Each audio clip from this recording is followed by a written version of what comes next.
Welcome guys. আজ story of ভক্তি নতুন একটা গল্প নিয়ে হাজির হয়েছি। গল্পটা অবশ্যই একজন ভক্তের গল্প। ভগবানের কত রকমের যে ভক্ত হয় এবং তাদের যে ভগবানের সঙ্গে সাক্ষাৎ বা দেখা পাওয়ার যে সমস্ত গল্প রয়েছে, সেগুলো কত বিভিন্ন উপায়ে যে ভগবানের সঙ্গে সাক্ষাৎ হতে পারে তার একটা ছোট্ট নিদর্শন আমরা এই গল্পের মধ্যে পাবো। কখনো এরকম গল্প হয়তো আমরা আগে শুনিনি যে এরকমভাবেও ভগবানের দর্শন পাওয়া যায়। এই গল্পটা শুনে আপনার মনে হতে পারে যে এরকম কাজ করলে তো স্বাভাবিকভাবেই কোনো সাধু বা মহাত্মা ব্যক্তিকেও যদি জিজ্ঞেস করি যে এরকম কাজ আমি করি, তো সেই জন্য কি ভগবানের দেখা পাওয়া সম্ভব, তো তিনিও হয়তো না বলে দেবেন। কিন্তু সত্যিই এরকম কাজ করেও ভগবানের দেখা পেয়েছিলেন একজন, যার নাম হচ্ছে হরিপাল। হরিপাল নামে একজন ভক্ত, সে সবসময় ঠাকুরের নাম জপ করতো এবং মন্দিরেই থাকতো। তো তার কাজ মন্দিরে গীত গাওয়া এবং ভগবানের নাম জপ করা। তো এরকম করতে করতে তার বয়সও বেড়ে যাচ্ছিল এবং সে বিয়ের উপযোগী হয়ে উঠছিল, কিন্তু সে বিয়ে করছিল না। তো সবাই তাকে জিজ্ঞেস করতো যে হরিপাল বিয়ে করে নাও এবার, তোমার তো বয়স হয়ে গেছে বিয়ে করা। কিন্তু হরিপালের একটাই ভয় ছিল যে সে যে মার্গে চলে এবং যে সমস্ত তত্ত্বে সে বিশ্বাসী, সে তার জীবনসঙ্গিনী যদি সেরকম না পায়, তার সঙ্গে মতে না মেলে, তো তার বিবাহিত জীবন সুখের হবে না এবং সে সবসময় একটা সমস্যার মধ্যে দিয়ে যাবে।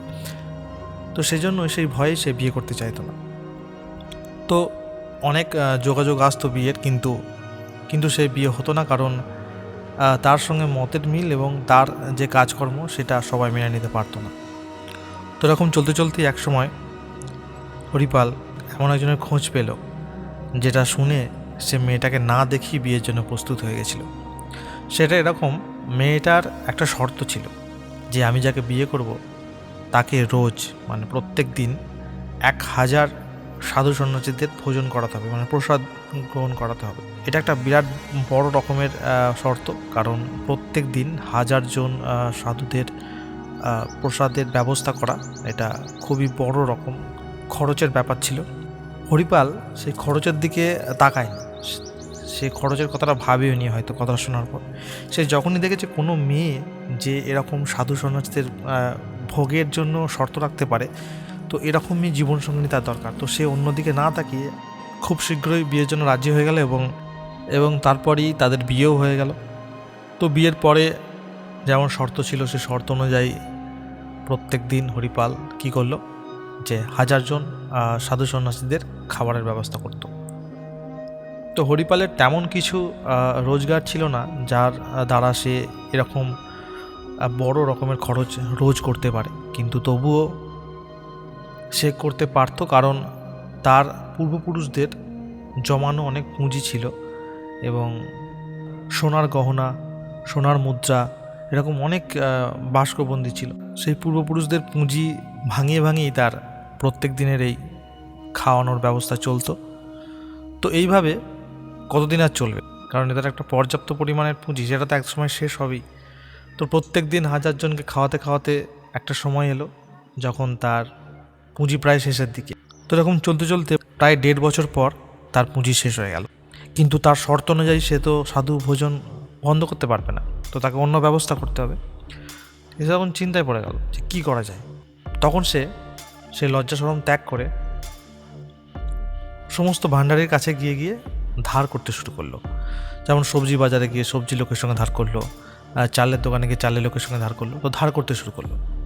তো সে যেহেতু তার একটা নাম ছিল, তাদের পূর্বপুরুষের একটা নাম ছিল, তো সবাই খুব সহজেই তাকে ধারও দিয়ে দিচ্ছিল। তো তখন কী করতো, সে ধার করে করে নিয়ে আসতো এবং সাধু ভোজন প্রত্যেক দিন চলতে থাকলো, তার বন্ধ হলো না। তো একটা সময় এলো যে সবাই বুঝতে পারলো যে হরিপালকে যদি আমরা ধার দিই, সে কিন্তু আর টাকা ফেরত দেবে না, কারণ অলরেডি অনেক টাকা তাকে ধার দেওয়া হয়ে গেছে। সবাই তার কাছ থেকে টাকা চাইছে, কিন্তু সে টাকা দিতে পারছে না, সে চুপ করে রয়েছে। তো এইভাবে চলতে চলতে সবাই টাকা দেওয়া বন্ধ করে দিল। হরিপাল আবার সমস্যার মধ্যে পড়ে গেল। সবাই বাইরে বেরোলে টাকা চায়, বাজে কথা বলে, কিন্তু সে কোনো জায়গায় কান না দিয়ে সে আবার চিন্তা করতে থাকলো যে নেক্সট কিভাবে আমি আবার সাধুদের জন্য টাকা জমানো বা তাদের খাবারের ব্যবস্থা করব। সে তখন চূড়ান্ত সিদ্ধান্ত নিয়ে নিল যে আমাকে চুরি করতে হবে। তো দেখুন, সাধু ভোজনের জন্য সে কত নিচ পর্যন্ত নামতে পারছে। তার মনে অন্য কোনো বাসনা নেই, না সে নতুন ঘর বানাবে, না গাড়ি কিনবে, না কিচ্ছু না। সে সাধু ভোজন করাবে এবং তার জন্য যা কিছু করতে হয় সে করবে। চুরি করা একজন মহৎ ব্যক্তিদের পক্ষে কত বড় অন্যায়ের কাজ, কত বড় পাপ কাজ, তার সত্ত্বেও সে সেটা করতেই রাজি হলো, কারণ তার আর কোনো উপায় নেই। তো সে মনকে রাজি করিয়ে ফেললো এবং সে মোটামুটি মধ্যবিত্ত বাড়িগুলোতে গিয়ে চুরি করতে থাকলো। চুরি করলো কেমন চুরি? সে কোনো টাকা পয়সা চুরি করতো না, সে সোজা চলে যেত রান্নাঘরে। রান্নাঘর থেকে মশলা, চাল, তেল, নুন, মানে যেগুলো দরকারি সাধুদের খাওয়ানোর জন্য, সে সমস্ত সামগ্রী রান্নাঘর থেকে চুরি করা শুরু করলো। কিন্তু এগুলো কতদিন করবে? এই চুরি করা যখন চলতে থাকলো, সবাই বুঝতে থাকলো যে এই আবার কেমন চোরে, বাবা রান্নাঘরে ঢুকে সব কিছু চুরি করে নিয়ে চলে যাচ্ছে। তো সবাই সজাগ হতে শুরু করলো কিছুদিন যাওয়ার পর থেকে। তারপরে সবাই কী করলো, সবাই নিজের দরজায় পাহারা দেওয়া শুরু করলো। তো হরিপাল যখনই রাত্রিবেলা চুরি করতে বেরিয়েছে, দেখছে হ্যাঁ সবাই দরজায় দাঁড়িয়ে রয়েছে মশাল নিয়ে এবং সবাই বেশ চটে আছে, মানে চোরকে পেলেই মেরে ফেলবে এরকম একটা ব্যাপার। তো সে দূর থেকে দেখিয়ে দেখলো তো আর তো এই কাজও সম্ভব নয়, তাহলে আমি কি করবো এখন? তখন সে ফিরে এসে চিন্তা করতে বসলো যে কি করে আমি নতুন কোনো উপায়ে সাধুদের ভোজন করাবো। তো তার মাথায় এলো যে যারা একটু উচ্চবিত্ত লোক তাদের বাড়িতে যাওয়া, যারা ঠাকুরের নাম জপ থেকে অনেক দূরে থাকে, না কোথাও দান করে, না কিছু করে, তো সেরকম বাড়ি সে সিলেক্ট করতে থাকলো এবং সেখানে গিয়ে সে তখন ধন সম্পত্তি চুরি করার চিন্তাভাবনা নিল। এবং সেখানে কেমন করতো, টোটাল টাকা নিয়ে চলে আসতো না, সেখান থেকে কিছুটা নিয়ে, মানে যতটা তার 2-3 দিন চলবে এরকম কিছু সে নিয়ে চলে আসতো। তো এইভাবে চুরি করা শুরু করলো। তার মানে সমস্ত লজ্জা শরম একদম শেষ করে সে এই কাজ করতে থাকলো এবং সাধুদের খাওয়া দাওয়া চলতে থাকলো। এই কথাগুলো সে তার বউকে শেয়ার করতে পারতো যে আমি এরকম জায়গায় চলে এসেছি, আমার কাছে টাকা পয়সা নেই, কিন্তু যেহেতু তাকে শর্ত দিয়ে বিয়ে করেছি, কী দরকার আছে তাকে সব বলার, তাকে তো বলে সব কোনো লাভ নেই। এইটা চিন্তা করে সে আর কিছু বলেনি এবং সে যত নিজ কাজ করা যায় সে তত করতে থাকলো, তার সঙ্গে নিজের নাম জপ এবং সাধুদের ভোজন চলতেই থাকলো।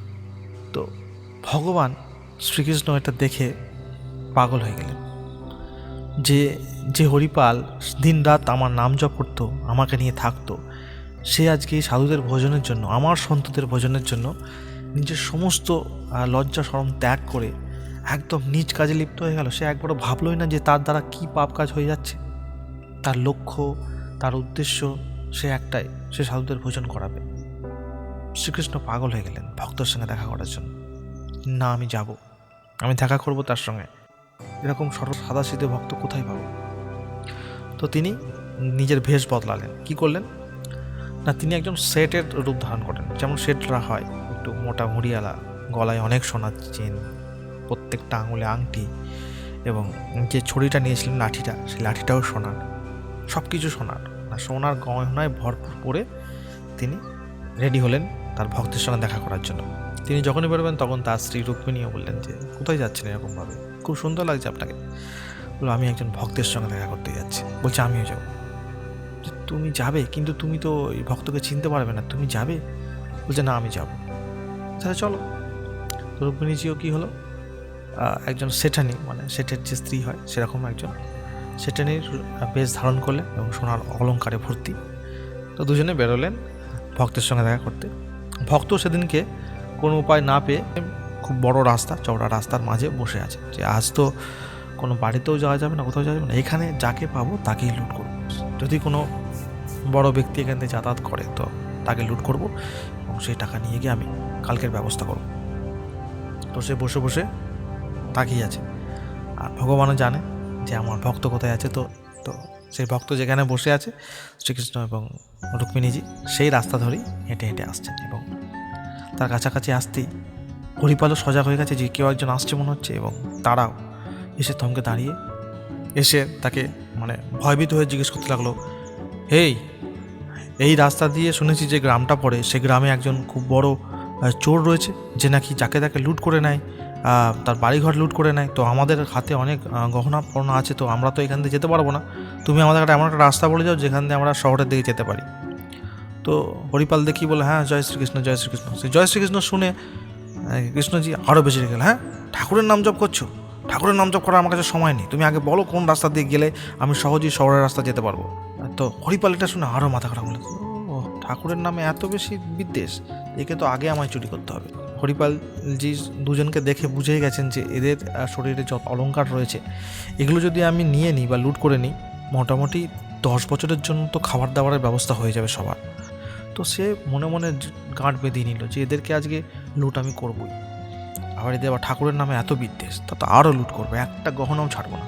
যদিও ঠাকুরের নামে একটু আধটু রোজ তো, তাহলে 2-1টা আঙুটি ছেড়ে দিতাম, কিন্তু যেহেতু বিদ্বেষ বেশি আরও বেশি লুট করে নেব। তো এই চিন্তা ভাবনা রয়েছে। সে বললো, হ্যাঁ আমি জানি এইখানে গ্রামে একটা সমস্যা আছে, তো এখান থেকে আপনাদের যাওয়াটা ঠিক হবে না। আমি আপনাদের জঙ্গলের মধ্য দিয়ে একটা শর্টকাট রাস্তা আছে, যেখান দিয়ে নিয়ে গেলে আপনারা খুব সহজেই শহরের রাস্তা ধরতে পারবেন, তো আমি সেখানে আপনাদের পৌঁছে দেবো। কিন্তু তার আগে আমায় কিছু টাকা দিন, আমি যেহেতু আজকে বাজারে বেরিয়েছিলাম, আমার বাড়িতে কিছু আত্মীয় স্বজন এসছে, তাদেরকে খাওয়ানোর ব্যবস্থা করতে হবে, তো বাজার তো যেতে পারবো না, তাহলে আপনি যদি কিছু দান করেন তাহলে কিছু দিন, আমি সেটা নিয়ে গিয়ে বাড়িতে দিয়ে আসি, তারা খাবারের ব্যবস্থা করবে, আমি আবার এসে আপনাদের নিয়ে যাব। তো কৃষ্ণজি বললেন, হ্যাঁ ঠিক আছে। তো কতগুলো সোনার মুদ্রা তার হাতে দিয়ে বললেন, হ্যাঁ যাও, এগুলো দিয়ে তুমি ব্যবস্থা করে এসো, আমরা এখানে দাঁড়িয়ে রয়েছে। তো হরিপালজি আনন্দ করতে করতে বাড়ি গেল, সে বাজারে যা সামগ্রী লাগবে দিয়ে তার স্ত্রীকে বলে এলেন যে তুমি সন্তদের খাওয়াও, আমি 10-15 বছরের খাবারের ব্যবস্থা করতে আছি, তো দেরি হবে। শুধু সাধুচন্দ্ররা যদি জিজ্ঞাসা করে যে হরিপাল কোথায়, তুমি বলো যে এরকম ব্যবস্থা করতে গেছে, তো তুমি আজকের দিনটা সামলে নাও। তো স্ত্রীকে এরকম গুরু দায়িত্ব দিয়ে হরিপাল বেরিয়ে এলো, এসে দেখে যে হ্যাঁ ওরা দাঁড়িয়ে রয়েছে, সেট এবং সেটানি। তো তার দুজনকে নিয়ে সে জঙ্গলের পথ ধরল। জঙ্গলের পথ ধরতে যখনই জঙ্গলের একদম গভীরে চলে এসছে, সত্যি মানে চারদিকে পরিবেশ থমথমে একদম, তখন হরিপাল তার নিজস্ব রূপ ধারণ করলো। সে তার কাঁধের যে ওড়নাটা ছিল সেটা পেতে বলল, এক্ষুনি তোমাদের শরীরে যত গহনা আছে, যত অলংকার আছে, সবের মধ্যে রাখো। তোমরা যার ভয় পাচ্ছিলে আমিই সেই হরিপাল, যেরকম লুট করি, আর তোমরা যদি একটু এদিক ওদিক করেছো তো আমি তোমাদেরকে ছাড়বো না। তো সে গর্জে উঠলো একদম। তো ঠাকুরজি কাঁপতে শুরু করলো, হায় রে কার পাল্লায় পড়লাম, এ কী হয়ে গেলাম। তো রুক্মিণীজি একটু টেরা চোখে তাকিয়ে বলছে, জগদীশ্বর তুমি, আর তুমি কাঁপছো, তুমি কি শিক্ষা দিতে পারছো না? তখন ঠাকুরজি মুচকি হেসে বলছে, আরে তুমিও কাঁপো, ভয় পাও, এরা আমাদের ভক্ত। তো এটা ইশারাটা শুনে রুক্মিণীজিও বুঝে গেছেন। তো দুজনে মিলেই কাঁপতে শুরু করলো, হায় আমাদের কী হয়ে গেল, এবং সে একটা একটা করে গহনা সেই তার অন্যার উপর রাখতে শুরু করলো। দুজনেই তাদের শরীরে যত অলংকার ছিল সব ওর মধ্যে রেখে দিল। তখন হরিপালের চোখ পড়ে গেছে শেঠের কড়ি আঙুলের দিকে। কড়ি আঙুলের চোখ পড়তেই বলছে, সব কিছু খুললে এই আংটিটা দেওয়ানি তো, আংটিটা খোলো। তো ঠাকুরজি বলছে, এই আংটিটা আমার ছোটোবেলাকার আংটি, এটা খুলো না, একটা অন্তত স্মৃতি রাখতে দাও। এই আংটিটা আমি অনেকবার চেষ্টা করেছি, আমি নিজেই আঙুল থেকে খুলতে পারিনি, এই আংটিটা নিও না। বলছে, না না, তুই ঠাকুরের নাম থেকেও তোদের খুব বিদ্বেষ, তো কিছু রাখা যাবে না, টোটাল বের করে দাও, রাখো আমার ঝুলিতে রাখো। তো সে বললো, আমি তো পারছি না, তুমি দেখো। তো হরিপাল খুব টানার চেষ্টা করছে আঙুল ধরে, কিন্তু কিছুতেই আংটি বেরোচ্ছে না। তখন বললো যে এমনি তো আঙুলগুলো কোনো কাজে লাগে না নিজের কাজ ছাড়া, ঠাকুরের নাম জপের তো কোনো বালাই নেই, তো চলো আমি তোমার আঙুল কেটে ওটা বার করে নিচ্ছি। তো তখন সেটা আরও কাঁপতে লাগলো, কী করছো, আমার আঙুল কেটে ফেলবে, আমি তো সব তোমাদেরকে দিয়ে দিয়েছি, এটা ছেড়ে দাও। না না, কোনো ছাড়া যাবে না। তো হরিপাল তার কোমরে রাখা একটা ছোট্ট ছুরি দিয়ে আঙুলটা কাটতে উদ্যত হয়েছে, সেই সময় একটা প্রকাণ্ড প্রকাশ, এবং সেই প্রকাশে হরিপাল চোখ বন্ধ করে ফেলল। কিছুক্ষণ পর নিজেকে সামলে চোখ খুলতেই দেখে সামনে শ্রীকৃষ্ণ এবং রুক্মিণীজি দাঁড়িয়ে। হরিপাল ভয়ভীত হয়ে হাঁটু কেটে বসে পড়ল, হাত জোর করে ভগবানের দিকে, যে ভগবান আপনি ছিলেন, আর আমি এমন আপনার সঙ্গে চুরি করছি। তো হরিপাল পুরো ভেঙে পড়েছে, সে মাটিতে লুটিয়ে একদম ঠাকুরজির পায়ের কাছে নিজের মাথা একদম মাটিতে ঘষে হাওয়া হাওয়া করে কাঁদতে শুরু করলো, যে আমি এত বড় পাপী যে নিজের ভগবানকেও চিনতে পারি না, আমি তাকেও লুট করি। হে ভগবান, আমি অন্ধ হয়ে গেছি, আমি ওই সাধু সন্তদের খাওয়ানোর জন্য নিজেকে এতটাই বিলিয়ে দিয়েছি যে আমি নিজে কি সেটা ভুলে গেছিলাম। হে ভগবান, আমি অনেক পাপী, এরকম পাপীকে যে আপনি দর্শন দিয়েছেন এটা আপনার অনেক অনেক করুণা। ভগবান ধরে দাঁড় করালেন এবং বললেন, তুমি আমার পরম ভক্ত, আমি তোমার ভক্তিতে ম্লান হয়ে গেছি। তুমি নিজে এত নাম জপ করতে, সব সময় আমার ভজনা করতে, কিন্তু তুমি যখন থেকে এই শর্ত নিলে যে তুমি আমার সাধু সন্তদের খাওয়ার ব্যবস্থা করবে রোজ, সেদিন থেকে তুমি কোনো কাজ বাকি রাখলে না, নিজে বদনাম হয়ে গেলে। পাড়ায় তোমার কোনো সম্মান নেই, সবাই দেখলে টাকা পয়সা চায়। তুমি তুমি তুমি কোনো দিকেই তোমার নজর দিলে না। তোমার চিন্তাধারা একটাই থাকলো যে এই সাধু সন্তদের তোমাদের রোজ খাওয়ার ব্যবস্থা করতে হবে। এই চিন্তায় নিজেকেও বিলিয়ে দিলে। এরকম ভক্ত আমি কোথায় পাবো? তো তিনি তাকে জড়িয়ে ধরলেন, জড়িয়ে ধরে বললেন যে যাও, এই যে তোমার ঝুলিতে যত গহনা দিয়েছি এগুলো সব তোমার। আর এগুলো 10 বছর বা 20 বছরের জন্য নয়, সারা জীবন তুমি যতদিন বেঁচে থাকবে তুমি ততদিন তুমি সাধু সন্তদের এই দিয়েই খাওয়াতে পারবে, তোমার কোনো অসুবিধা হবে না, যাও। তো সেই সময় হরিপালজি বললেন যে আমি এই কাজে লিপ্ত হয়েছি যার জন্য, সে আমার স্ত্রী, যাকে আমি শর্ত দিয়ে এই কাজে লিপ্ত হয়েছিলাম এবং যার জন্যই হয়তো আমি এই কাজটা করতে পেরেছি।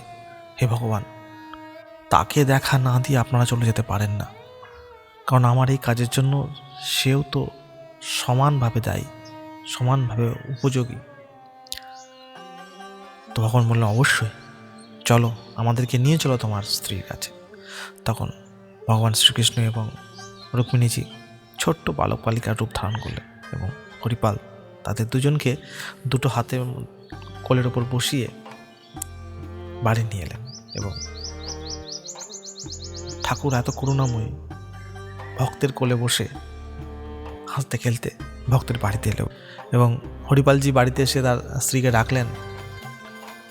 স্ত্রী এসে বললেন যে এই বাচ্চাগুলো কাদেরকে নিয়ে এসছো তুমি? হরিপালের চোখ দিয়ে ঝর্ণা ধারা বইছে। সে বলল, এগুলো আমাদের পরম পিতা। চলো ভেতরে চলো। ঘরের ভেতর ঢুকতেই ঠাকুরজি আবার তার নিজস্ব রূপ ধারণ করে দুজনকে আশীর্বাদ করলেন এবং বিলীন হয়ে গেলেন। তো এই ছিল আজকের একটা কথা, একটা কাহিনী, যেটা আমাদের ভগবান প্রাপ্তির আর একটা দিক দেখায়। কিন্তু যে কর্মের মাধ্যমে এটা করা আমরা কেউই চাই না যে আমরা এই পথ অবলম্বন করি, চুরির মাধ্যমে বা মানুষের ক্ষতি করে কোনো কিছু করি। কিন্তু এইভাবেও কোনো ভক্ত তার ভগবানকে যে পেতে পারে তার নিদর্শন এই কথার মধ্যে পায়। ভগবান শুধু প্রেম চায়, ভক্তি চায়, আর কিছুই চায় না। আমরা সবাই পারি সেটা করতে। আমাদের তার জন্য কোনো টাকা পয়সা খরচা হয় না, তার জন্য কোনো এক্সট্রা কিছু ক্যারিকুলাম করতে হয় না। শুধু মনে মনে ভগবানকে ডাকা এবং তার ভক্তিতে থাকা। তো এটুকুই চাই ভগবান। এবং আমাদের উচিত আমরা যে জন্য পৃথিবীতে এসেছি, যার জন্য পৃথিবীতে এসেছি, তাকে স্মরণ করে তাকে নিজের সব কিছু দিয়ে শরণাগত হওয়া। তো দেখা হচ্ছে পরের কোনো কথাতে, পরের কোনো গল্পতে। আজকে এই পর্যন্তই। রাধা রাধা।